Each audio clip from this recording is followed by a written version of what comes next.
Ce journal vous est offert par le FPI, Fonds des promotions de l'industrie, votre partenaire privilégié pour la réussite de vos projets.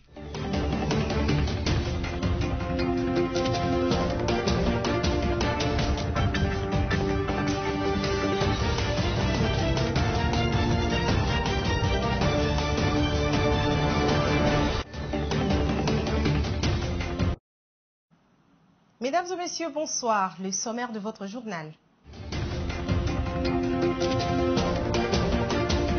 La République démocratique du Congo refuse les allégations portées par l'ONG Human Rights Watch, dénonçant les violations de droits humains et une prétendue répression à l'encontre de l'opposition politique.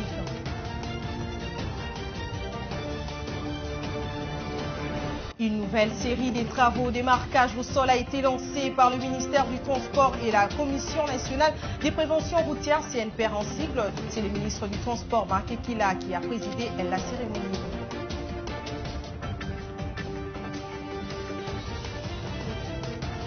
Et en société, les programmes de réhabilitation de l'éclairage public dans la ville de Kinshasa se poursuivent. C'est dans le cadre que le gouverneur de la ville de Kinshasa, Gentil Ngobila, a lancé l'éclairage public sur les avenues de Zekiri. Nous sommes dans la commune de Ngaliema. Tout d'abord, le président de la République, Félix-Antoine Tshisekedi Tshilombo, vient de lancer les programmes de modernisation de la province de Sud-Ubangi. C'est son directeur de cabinet adjoint chargé du social qui a réuni mercredi 23 août à la présidence de la République les principaux acteurs impliqués dans la réalisation de ces programmes. Roger Matadi. Un vent nouveau va bientôt souffler sur le Sud-Ubangi, dans le Grand Équateur. La province devra bénéficier de plusieurs infrastructures de base dans le cadre d'un nouveau programme de modernisation initié par le chef de l'État Félix-Antoine Tshisekedi Tshilombo.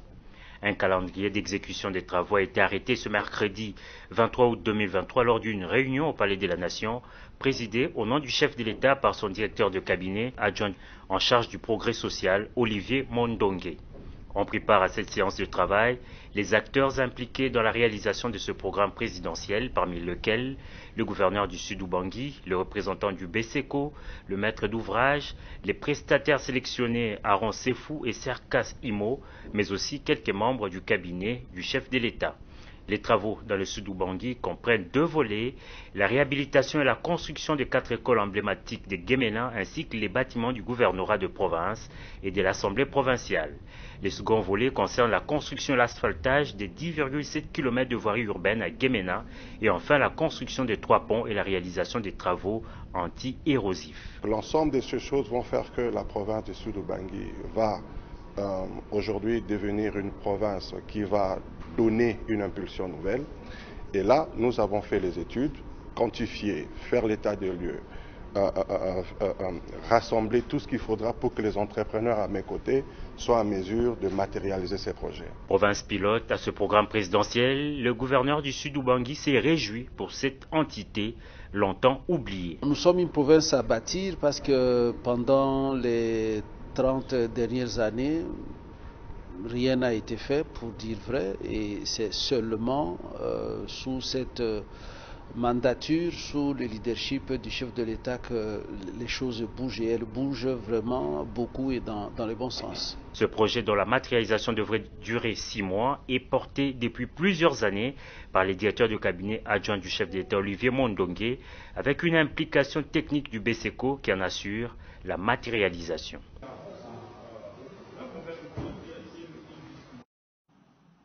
Les députés nationaux issus de la circonscription électorale de Bukavu au Sud Kivu a adressé le mercredi 23 août 2023 une question écrite à 3 membres du gouvernement Samalou Kondé au sujet du dossier autour d'une initiative de contrôle parlementaire. Patricia Abomolo. Le service courrier du bureau de l'Assemblée nationale a réceptionné un dossier autour d'une initiative de contrôle parlementaire du député national Alfred Maïcha. Il s'agit d'une question écrite adressée à 3 membres du gouvernement Samalou Kondé. Les concernés de cet exercice parlementaire sont entre autres Adel Kainda, Antoinette Nfamba, et Nicolas Kazadi, respectivement ministre d'État en charge du portefeuille, ministre des Mines et ministre des Finances. C'est là, suite à une mafia organisée. Au sortir du bureau de l'Assemblée nationale, voici d'une façon ramassée les explications de cet élu devant la presse locale et nationale. La société primaire n'apporte que $20 000. Je dis bien $20 000. Primera Gold, $20 000. Primera Metals, $20 000. Et dans les $20 000, la RDC apporte 9 000 et la société primaire n'apporte que 11 000. Mais à cause des 11 000 $, les 3 membres du gouvernement accordent un monopole pendant 25 ans pour l'or, pour le coltan, pour la cassiterie, pour le cobalt, bref, 3T pendant 25 ans pour toutes les provinces du Nord Kivu, du Sud Kivu et du Maniema. Il est indiqué par ailleurs qu'au terme de cet accord, la société Primera et la République démocratique du Congo créent ensemble 2 sociétés Primera en RDC, l'une Gold pour l'or et l'autre Primera Metal pour l'étroite.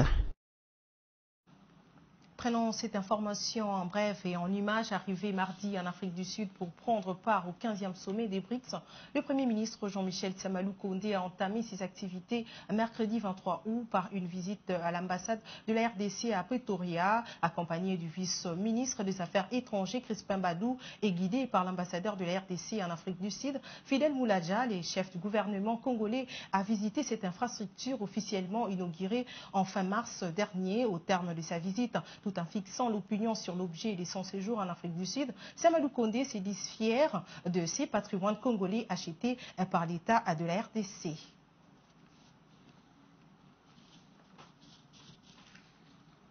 Prenons à présent ces communiqués de presse. La RDC refuse catégoriquement les allégations portées par l'ONG Human Rights Watch le mardi 22 août 2023, dénonçant de violations de droits humains et une prétendue répression à l'encontre de l'opposition politique. Roger Matadi pour la lecture de ces communiqués.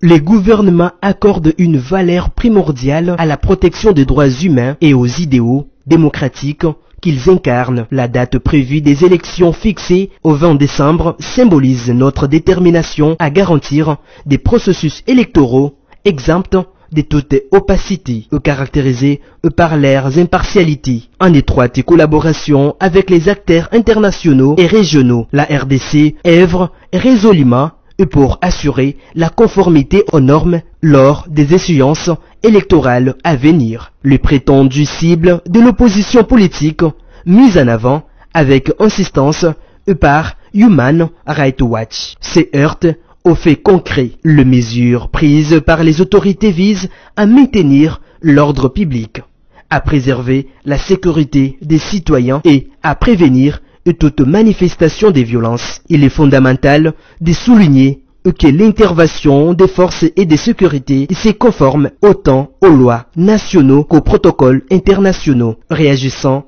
le maintien de l'ordre, la RDC récuse de manière catégorique les allégations des restrictions des libertés fondamentales, d'arrestation arbitraire et d'intimidation. De plus, nous souhaitons attirer l'attention sur les nombreux actes de violence dirigés contre nos forces de police, des actes qui n'ont été dénoncés ni par l'opposition ni par Human Rights Watch. Face au cas spécifique cité par Human Rights Watch, les gouvernements insistent sur la pertinence des mesures prises pour des motifs de sécurité et de maintien de l'ordre public. Les actions prises à l'encontre des personnes spécifiques reposent sur des informations crédibles et de preuves tangibles. Toutes les allégations des violations des droits humains font l'objet d'enquêtes approfondies et transparentes. Les individus présumés responsables de tout acte répréhensible seront tenus pour responsables devant la loi, indépendamment de leur statut ou de leur affiliation politique. La démocratie se renforce à travers le respect des règles, non par les recours à la violence. La stratégie d'une partie de l'opposition consiste à discréditer les processus électoraux ne saurait prévaloir. Nous garantissons que les élections se dérouleront dans la sérénité, permettant ainsi au peuple congolais de choisir librement son dirigeant. Les revendications démocratiques sont légitimes, mais elles doivent s'exercer dans le respect des règles sans compromettre l'intégrité de nos citoyens. Autre chose à présent, le président de la centrale électorale Denis Kadima a inauguré le mercredi 23 août 2023 la maison des élections en coupant le ruban symbolique avant de dévoiler son enseigne lumineuse en présence de membres de l'ensemble plénière, de cadres et agents de la CENI ainsi que quelques invités. Patricia Bomolo nous en dit plus. C'est dans la commune de La Gombe et sur l'avenue Kolwezi numéro 54 que le président de la CENI a lancé les activités de la maison des élections. Pour Denis Kadima, c'est une maison ouverte à tout citoyen pour faciliter les interactions, un espace d'échange et de partage entre la centrale électorale et des nombreux visiteurs qu'elle va accueillir. Il rajoute que cet espace doit être un cadre vivant et un carrefour d'informations qui facilitera les interactions dans le respect mutuel. Il a par ailleurs annoncé que, dans les prochains jours, ce cadre va accueillir les représentants des radios communautaires car la CENI prévoit de mettre à la disposition de ces médias un maximum d'informations sur les prochaines activités importantes. Le rapporteur adjoint Paul Mouindo avait autrefois, pour sa part, soutenu que, grâce à son plan opérationnel et en fonction de ses objectifs à atteindre, les messages diffusés à travers les médias de proximité, la sensibilisation dans les langues locales toucheront les citoyens congolais en général, les femmes, les jeunes, les analphabètes, ainsi que les personnes vivant avec handicap. Par la même occasion, il fait appel à l'accompagnement de la société civile, des confessions religieuses et des partenaires techniques et financiers. Le représentant résident du programme des Nations Unies pour le développement PNUD en cycle, Damien Mana, un des invités, a souligné qu'il y a un cadre qui favorise le dialogue constructif avec divers acteurs impliqués dans le processus, car l'accès à l'information joue un rôle capital dans le processus électoral. La coordonnatrice du projet, Marie-Laure Yaoné, elle, a mis en évidence l'efficacité de ce moyen de communication que constitue la maison des élections qui permettra une plus grande accessibilité et contribuera aussi à recréer une nouvelle image de l'institution. À travers le concept rebranding initié par Denis Kadima, l'objectif est de redorer le blason et la perception de la CENI par l'opinion. Ce concept permettra aux parties prenantes de suivre et obtenir des informations indispensables le jour même des élections. Je l'ai annoncé au sommaire, le ministère du Transport et la Commission nationale des préventions routières, CNPR en sigle, ont lancé la nouvelle série des travaux de marquage au sol le mercredi 24 août 2023 à 21h en présence du ministre du Transport, Marc Ekila. Regardez.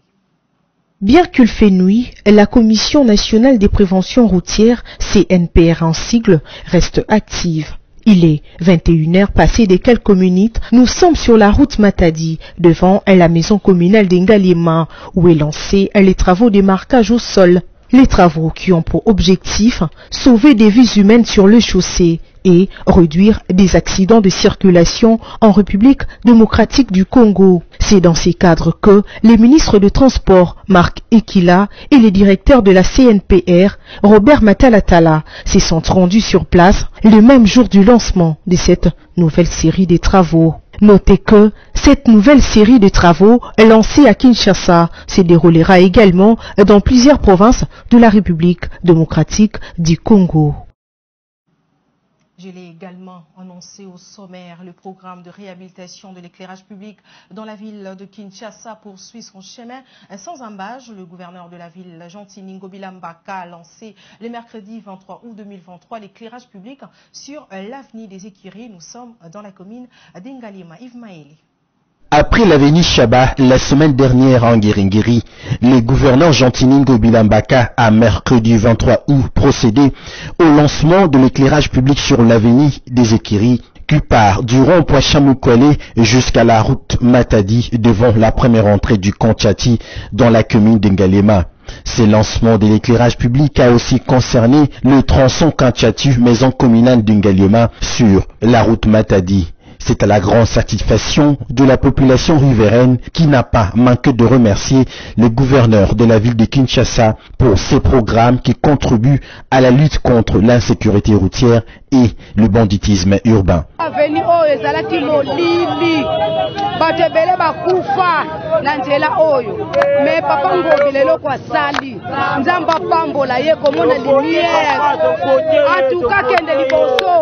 Biso toza bana ya avenue oyo tokola na avenue oyo nde toza boye tovanda na molili ngobila za éclairage lelo tomoni minde peli oyo esengo te mutu ya boye soki chef de l'état aza na basoldat ya boye même 5 damoni ke mboka o ekobonga po ngobila ndenge aza boye aza mutu aza incarné vision ya chef de l'état. Face à la presse, le patron de la ville de Kinshasa a souligné que ces programmes se poursuivent avec objectif de réussir à éclairer la majorité des acteurs de la ville-province de Kinshasa. Quand j'avais pris les rênes de la ville de Kinshasa, au mois de mai 2019, j'avais inscrit l'éclairage public de la ville de Kinshasa parmi les 5 priorités de mon quinquennat.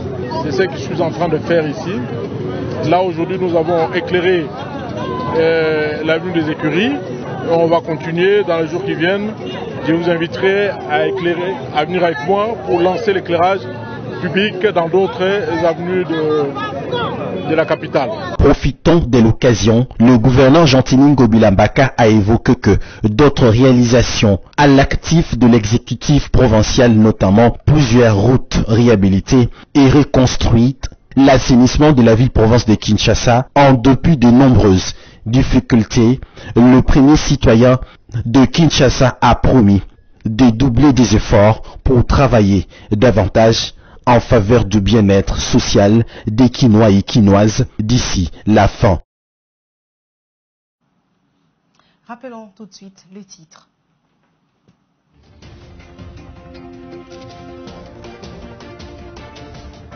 La République démocratique du Congo refuse les allégations portées par l'ONG Human Rights Watch en dénonçant les violations de droits de l'homme et une prétendue répression à l'encontre de l'opinion publique.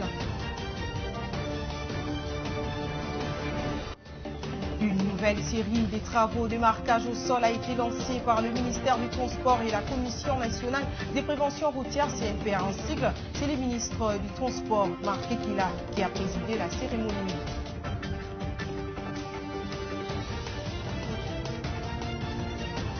En société, les programmes de réhabilitation de l'éclairage public dans la ville de Kinshasa se poursuivent et c'est dans cette optique que le gouverneur de la ville, Jean-Tini Ngobila Mbaka, a lancé l'éclairage public sur les avenues des Écuries. Nous sommes dans la commune de Galima.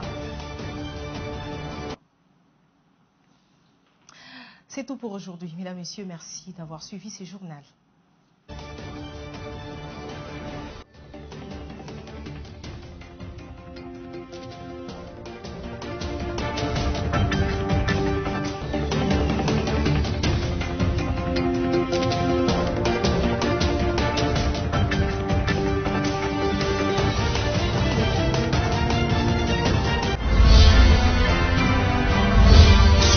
Vous a été offert par le FPI, Fonds de promotion de l'industrie, votre partenaire privilégié pour la réussite de vos projets.